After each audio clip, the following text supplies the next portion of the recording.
Good morning and welcome to Wake Up to Broker Up with Mark, episode number 18 for 2025.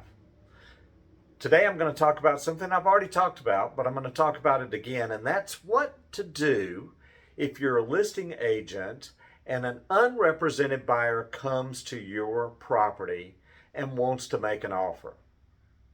There's lots of confusion about how to make this happen for the buyer, and hopefully I'm going to cut through some of that confusion this morning.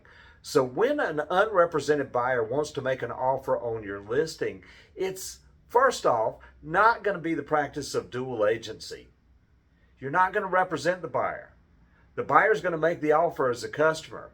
You are scribing the offer for that buyer on behalf of the seller. Let me say that again for the people in the back. You're going to scribe that offer, i.e., write it up, for that buyer on behalf of the seller. Why? Because the buyer's not represented and you're already representing the seller. There is no reason to make that buyer a client. You write it up. Send them, my best suggestion, send them the purchase and sale agreement blank. Have them fill out as much information as possible.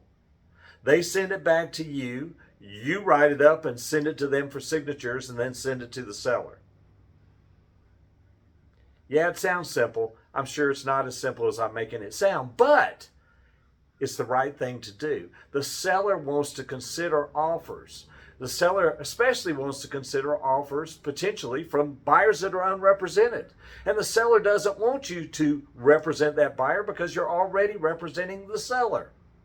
So again, send them a blank GAR purchase and sale agreement, have them write in what they're after, and then you formalize it and send it back to them for signature. The other way to do it is have them send you the terms via email.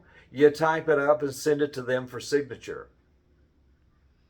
Get them to make the offer. Get them to have you scribe the offer. Remember, an offer could be as simple as them writing it out.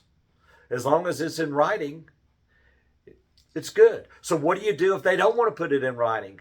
Then you get the details from them verbally as best you can, whether that's through text or email or even verbal, and then you type it up in an email in addition to talking to the seller, and you send that email to the seller so that you have a record that you presented that verbal offer. Hey, Mr. and Mrs. Seller, just want to let you know that I just received this verbal offer from John Smith at 2:52 p.m. on Thursday the 7th. And here's what the buyer wants to offer verbally, blah, blah, blah, blah, blah, and you send it over to the seller. If the seller doesn't want to take it, the seller can easily send you back a rejected email to that verbal offer. Why is that the important part of it? Because you want to have a record that you submitted a verbal offer.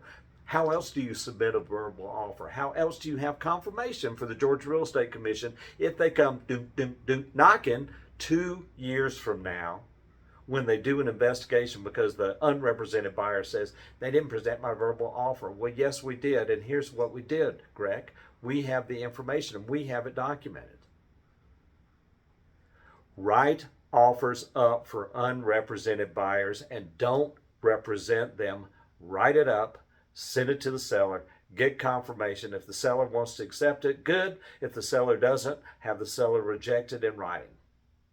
If you have more questions about this, I encourage you to email me or post a comment here on Rocks so that I can help navigate this for you. Because there's lots of confusion out there. And there's a few buyers out there now that are coming into the marketplace that, hey, guess what? They don't like us. They think they're going to have an edge if they don't use one of us. So they're out there in the market soliciting offers or trying to get offers. And those people think they're savvy.